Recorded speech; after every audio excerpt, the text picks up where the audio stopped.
Let me start with aging. Our population is aging rapidly.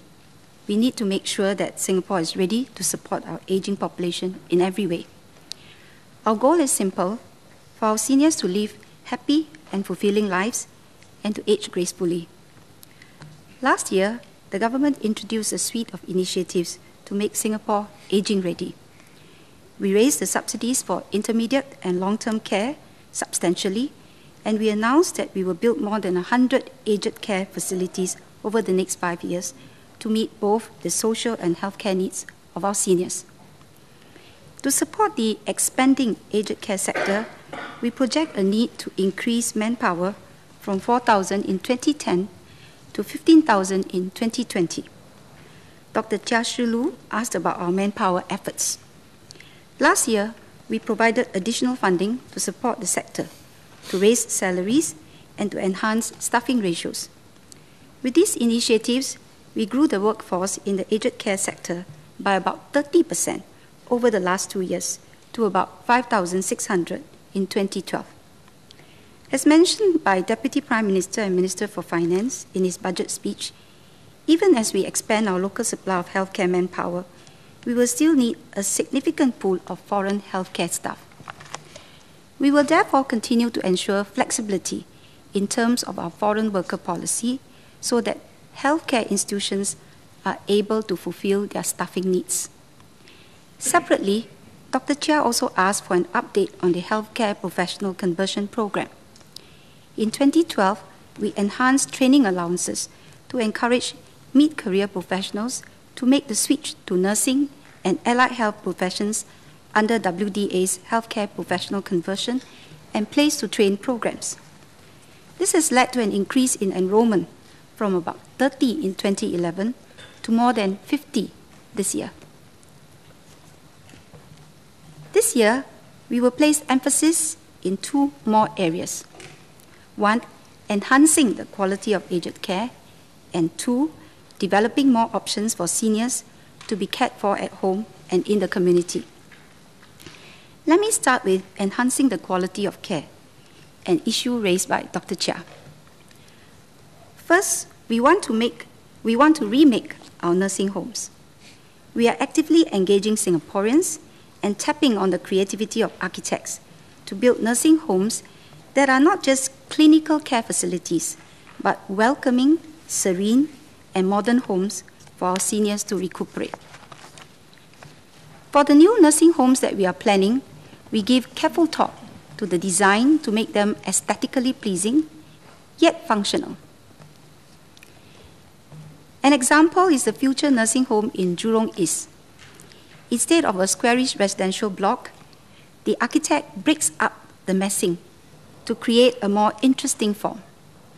Green balconies are injected in between the towers, making the whole development more visually pleasing to the surrounding community. This will not look out of place within a residential area. Another example is the new Lions Home in Bishan East. As you can see, lush greenery features prominently to enhance natural cooling and to be aesthetically pleasing. From the outside, the effect is one of a waterfall of greenery. On the inside, there is also a garden and communal spaces on the ground floor, where people living in the surrounding estate can enjoy. Beyond the hardware, we are evolving our nursing homes to be elder care hubs that can benefit a wider community of seniors and their caregivers.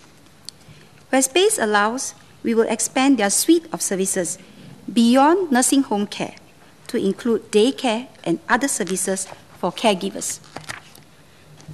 The Man Fat Tong Nursing Home in Woodlands, for instance, offers daycare, day rehab, and home therapy services to seniors in the community. 69-year-old Madam Ahisa binti Abdullah is one of those who have benefited from Man Fat Tong's expanded services. In 2011, she suffered a stroke that rendered her wheelchair-bound, and she needed to undergo physiotherapy. Because she lives near Man Fat Tong, her caregiver can wheel her to the home 3 times a week for therapy sessions. Madam Ahisa's condition has improved vastly, and she's now able to walk again, as shown in the slide. Second, we want to set clearer standards for different aged care services. Dr. Chia asked about nursing home standards. I'm pleased to inform him that MOH intends to introduce an enhanced set of nursing home licensing standards by 2015. Last year, we set up an industry-driven committee comprising nursing home operators and healthcare professionals to review our existing licensing standards and identify areas that can be enhanced. The committee has since drafted an enhanced set of standards for the nursing home sector. These enhanced standards differ from the current licensing conditions in a few areas. First, there is more specific articulation of standards in various aspects of clinical care, such as oral hygiene, continence management, and falls prevention. Currently, these areas are implied but not specifically articulated in the licensing conditions. Second, the committee has enhanced standards in the social aspects of nursing home care, such as respecting residents' dignity and caring for their emotional well-being. Third, the committee has added new standards in organizational excellence, covering the areas of human resource and financial management. This stems from the committee's belief that good care must be underpinned by good governance. The set of standards is a first draft for consultation. We will engage the nursing home sector in the months ahead to discuss these enhanced standards. These standards largely reflect the good practices existing in the sector today, so we do not expect a significant increase in costs. Nevertheless, MOH will continue to invest to develop the capability of the sector and allow ample time for nursing home operators to achieve these enhanced standards. Mr. Patrick Tay also asked about setting standards for day rehab, daycare, and the upcoming senior care centres. I would like to inform him that we have similarly set up an industry-driven committee to review and set standards for the centre-based care sector. The committee started work in September last year and is expected to complete the standards by the end of this year. Let me now move on to the second area of focus, which is to develop more options for seniors to be cared for at home and in the community. We are stepping up our efforts to develop home care services to support caregivers who would like to care for their seniors at home rather than in a nursing home. Last year, we added 750 new home health care places, bringing the total capacity to more than 4,500. Take, for example, 94-year-old Madam Yap Ling Im. Madam Yap suffered a stroke 7 years ago and was wheelchair-bound since. Her family initially considered placing her in a nursing home, but opted to take care of her at home instead.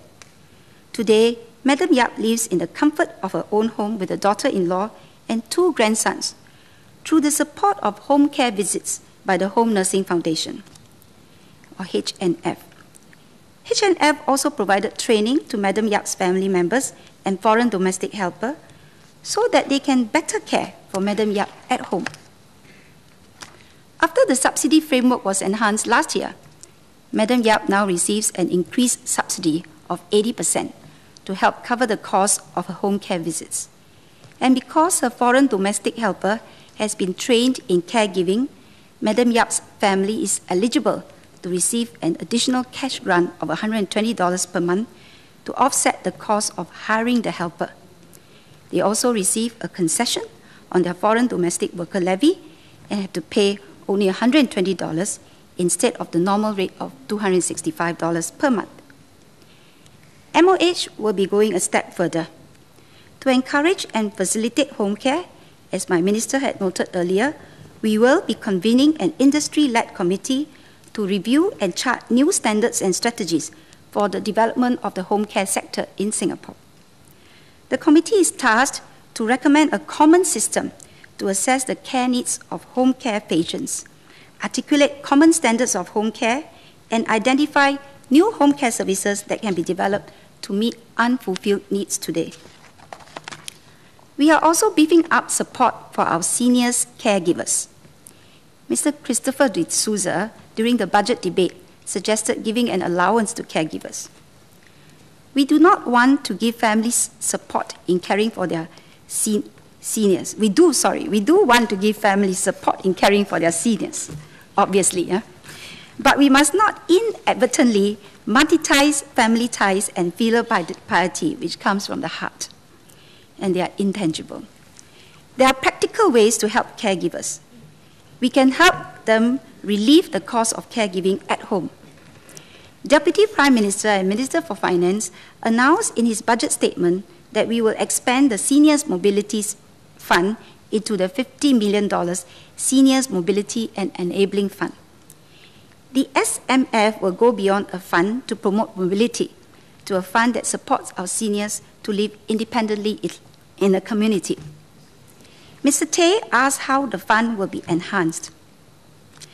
First, we will expand subsidies beyond mobility devices to cover other assistive devices.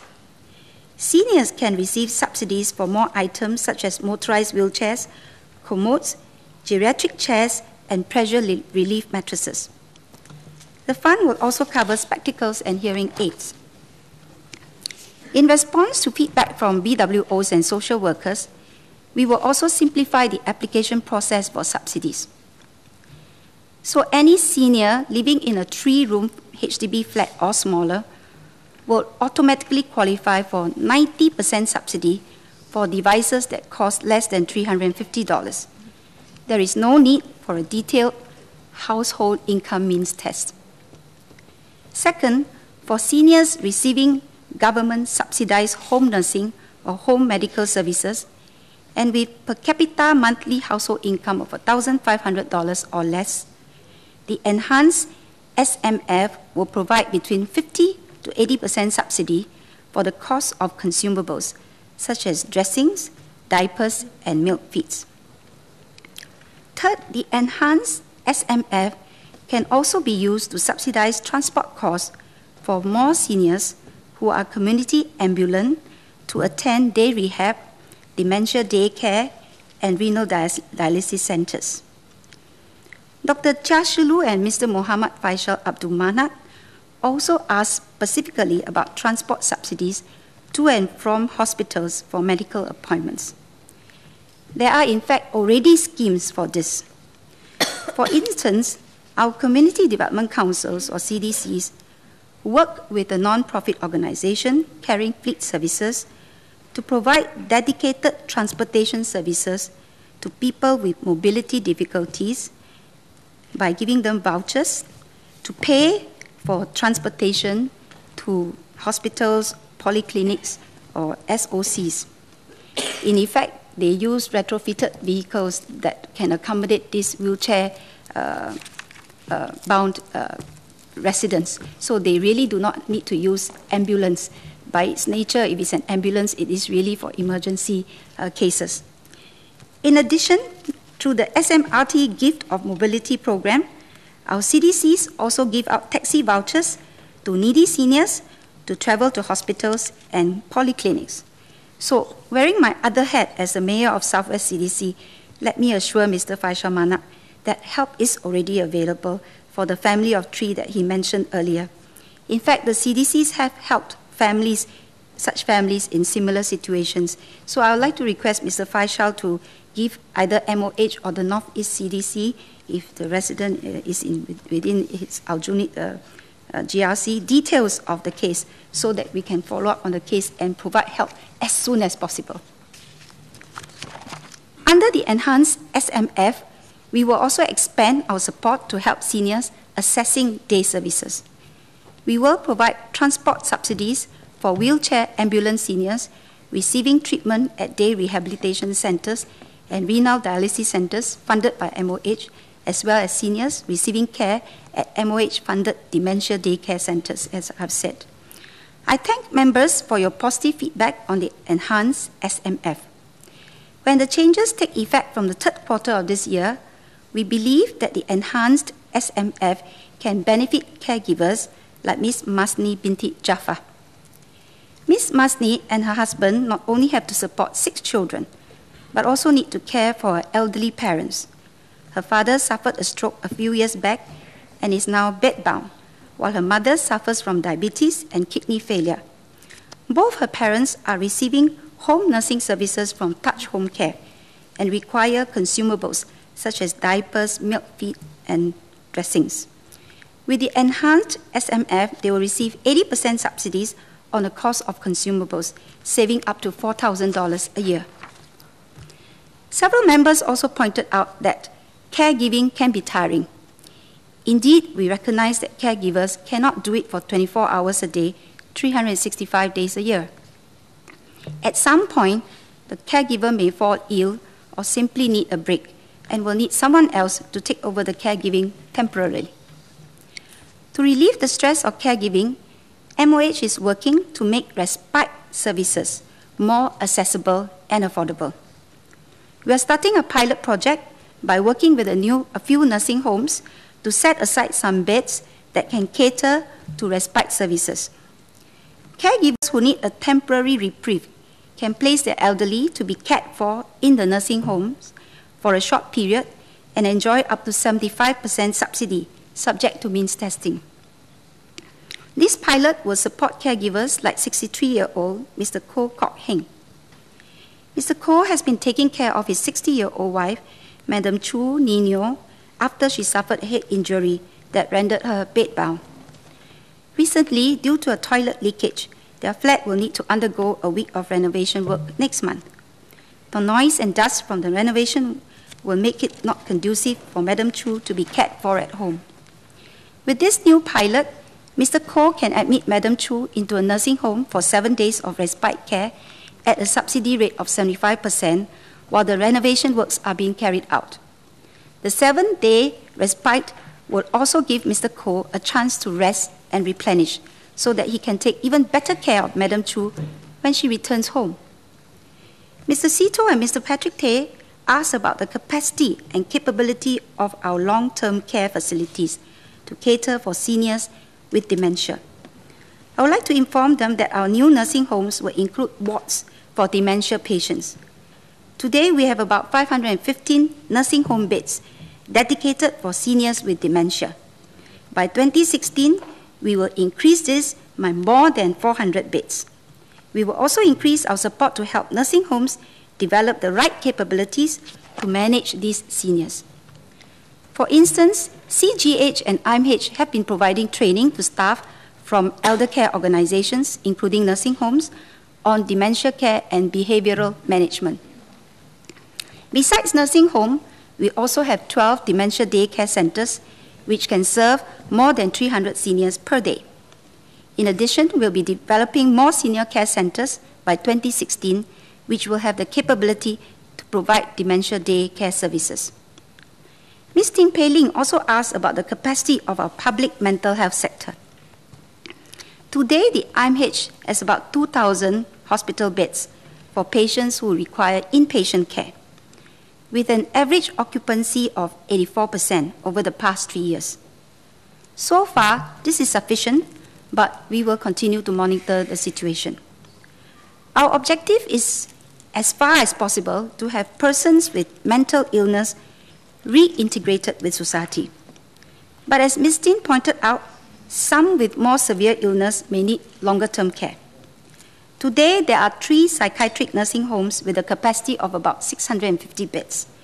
We will be expanding the capacity to 1,200 beds by 2020. We also have 2 psychiatric rehabilitation homes with 280 beds for those who need temporary residential care to help them reintegrate into the community. We'll be increasing this to about 400 beds by 2016. I agree with Ms. Tin Pei Ling and Ms. Ellen Lee about the need to reduce the stigma of mental illness.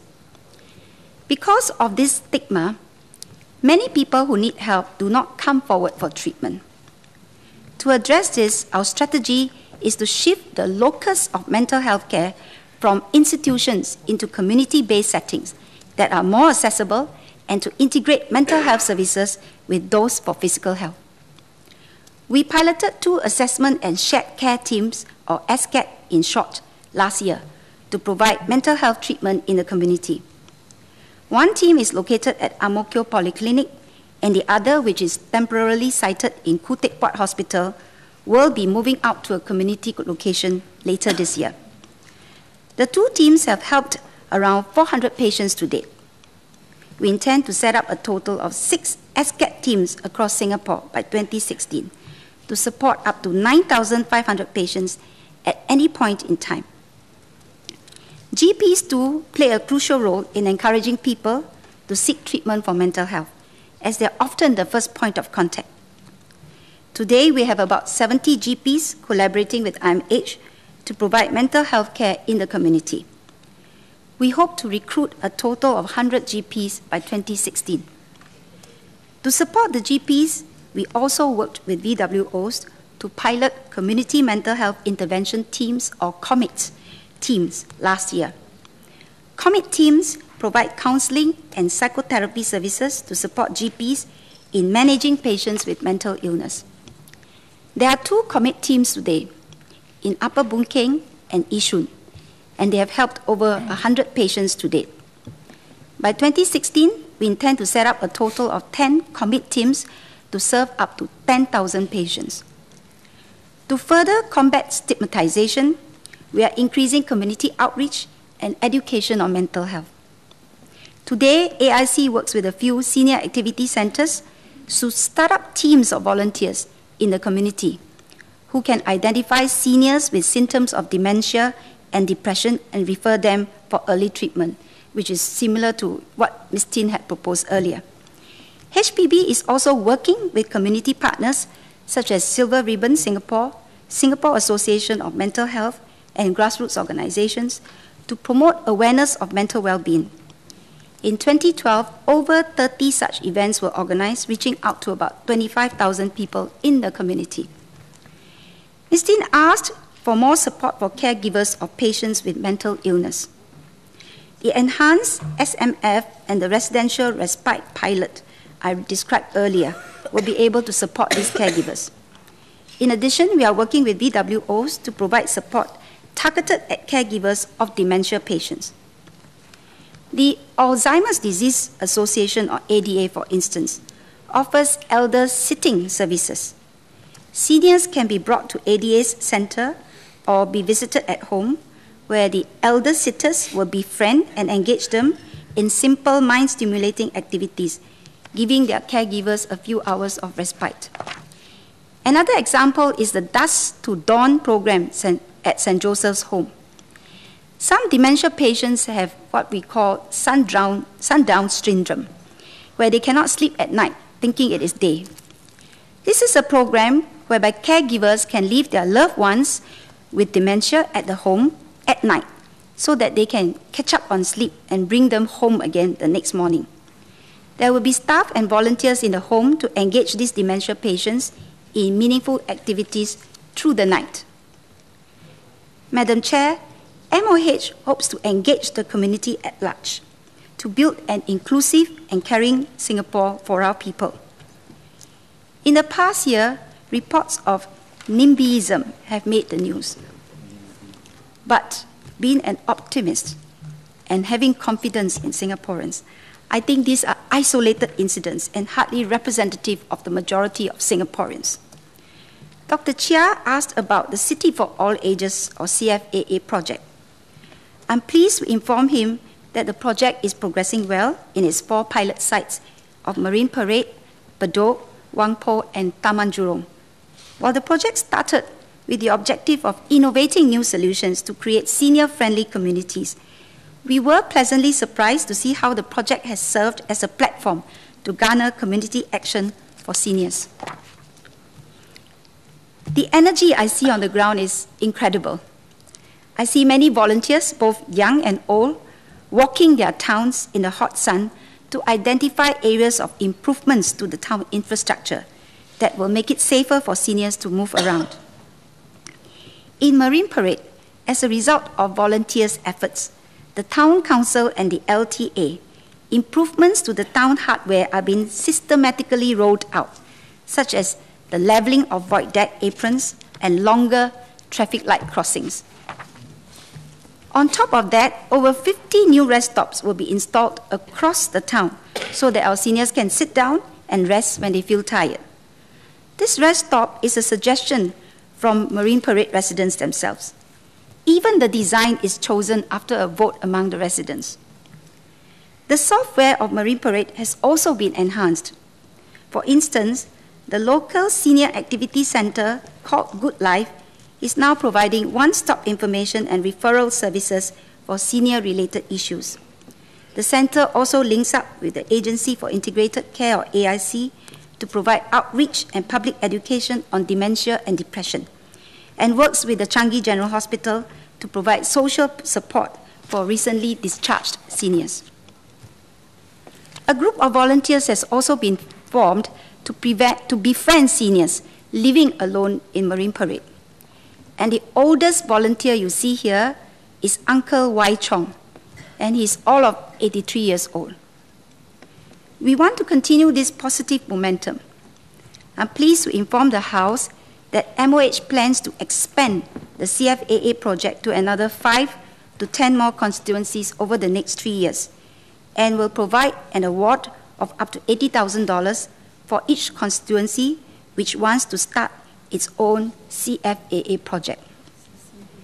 Madam Chair, our seniors have contributed much to Singapore. Now that they are old, we should create an environment that allows them to age happily and with dignity in our midst.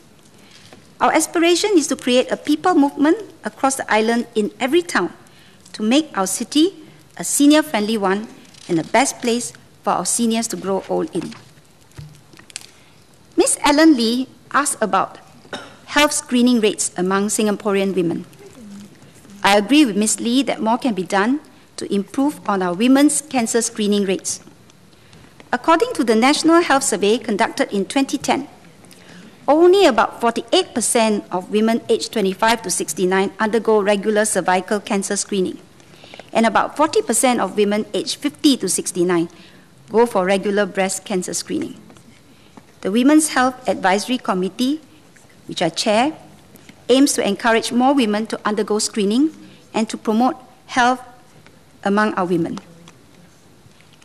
In September last year, we introduced a resource kit called My Journey to Better Health to provide women with important health information on issues such as starting a family, weight management, and breast and cervical cancer across various stages of their life. To date, the kit has been distributed to more than 30,000 women. We target to reach 200,000 women by the end of this year. The committee and HPB also worked closely with healthcare providers and grassroots organizations to increase public awareness of breast and cervical cancer through regular exhibitions and roadshows held in the community during the Breast Cancer Awareness Month and the World Cancer Day. This year, we aim to make cancer screening more affordable for women, particularly those from lower-income households. The committee and HPB will, over the next 2 years, work with BWOs and the private sector to help cover the cost of breast cancer screening for 15,000 women from low-income households. Eligible women will only need to pay up to $2 for a mammogram compared to the existing subsidized rate of $50 under Breast Screen Singapore. This 2-year project will be introduced from the 17th of March this year. Eligible women will receive an invitation letter to go for screening at a participating polyclinic X-ray center. In addition, we are making screening more accessible by expanding the coverage of Breast Screen Singapore's mobile mammogram screening service, the MammoBus, to more estates. As noted by Ms. Ellen Lee earlier, it may not just be an issue of affordability. We will also be organizing ferry services at selected estates to bring women to the screening centers. To encourage working women to adopt healthy habits, HPB will expand the existing $15,000 annual workplace health grant by another $5,000 a year for employers to create a supportive work environment to promote health, especially among working women. Employers can use the additional grant to organize health promotion programs tailored for working women, such as talks on child and maternal health, workshops on managing work and family, and classes on healthy cooking. But of course, the men would be welcome too if they want to join these programs. The grant can also be used to subsidize the cost of breast and cervical cancer screening. Before I conclude, let me thank Mr. Loh Tia Kiang for his feedback on the continuing traditional Chinese medicine education program. The objective of the program is to help TCM practitioners raise their professional standards and acquire new skills to better serve their patients. We believe that continuing education is integral to their professional development, just as it is for doctors, nurses, and pharmacists. Let me clarify also that the TCM Practitioners Board has put this in place after discussions, town hall sessions with TCM organizations and practitioners. The continuing TCM education program is currently on a voluntary basis. I would also like to point out that we are not the first country to introduce continuing TCM education program. Participation in CTE for TCM practitioners is in fact compulsory for the renewal of their license in countries like Taiwan since 1993, Hong Kong since 2005, China 2006, and Australia 2012. We have received feedback similar to the ones raised by Mr. Loh earlier. This is a fairly new pilot on the voluntary basis, having only started in January this year, just about 2 months ago. So I assure Mr. Loh that the TCM Practitioners Board will carefully consider all the feedback received during this pilot phase when they review the program. Madam Chair, every Singaporean wants to live healthily and age gracefully, to add life to our years as we add years to our lives. As a government, we must help our people reach this goal. Besides our aged care services, we must also encourage Singaporeans to lead healthier lifestyles. After all, a healthy lifestyle today is critical for healthy aging tomorrow. Thank you.